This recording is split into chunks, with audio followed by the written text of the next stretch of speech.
Atu hameten estrutura husi modalidade Federação Taekwondo Timor-Leste nian, tempo badak estrutura husi liderança presidente eleito Gabriel da Costa, nebe antes ne congressista Sira Hili sayanesan presidente Federação Taekwondo Timor-Leste pa mandato tinan 5, hahu husi tinan rihung rua ruanulu, to tinan rihung rua nulu sin 5, tamane liderança ne deklara maske nian mandato basic remata ona iha tinane. Mai be mandato atual se reorganiza vila fale, Assembleia Geral iha tempo badak, nune bela hetam fale liderança fong ida, hori lidera Federação Taekwondo Timor-Leste. Atual presidente Federação Taekwondo Timor-Leste, Gabriel da Costa Hateten, tuir plano estrutura se realiza vila fali Assembleia Geral e a tempo barak, baseia o estatuto no regimento Federação Nian. Pronto,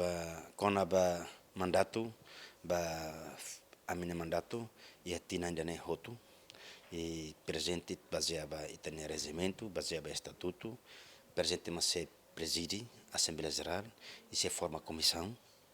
Lá o susi parte be conselho sinto meta magato mai preside fali be a sera Assembleia Geral sira masatene tuir be procedimento ita serviço tama hauetan carta husi conselho sinto meta até kata carta primeiro, segundo, terceiro e até a data o sabe tantan deve ser a cara se parte do conselho a cara para tu o insa para tu halo be acelera a Assembleia Geral né nemo hotete Assembleia Geral né normalmente tinan 5 da lida nebe tempo aminto amida be atual be executivo né se preside encontro ida forma comissão ida foi mak halo Assembleia Geral lá os conselho sinto metan senhor doutor Uchok mak halo carta mai husu para atu halo Assembleia Geral foi hanoi nelos bebe da belek menciona a carta kata tem halo be haune agora foi agosto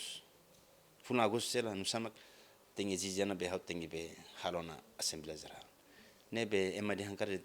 lahya anin lahya udang makasida nebe santeret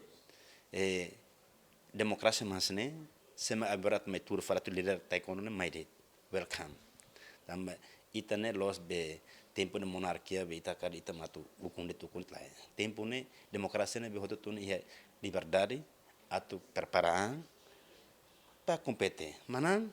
itu foi apoio lá como está foi apoio mal na fati Antes ni atual presidente Federação Taekwondo Timor-Leste Gabriel da Costa hetam fiar husi congressista sira ia Congresso Nacional badal hat nebe halau ia Hotel Golgota tinan hat liu bakutu ho votus hamutu ruanulu resintolu David Gonçalves Jemen.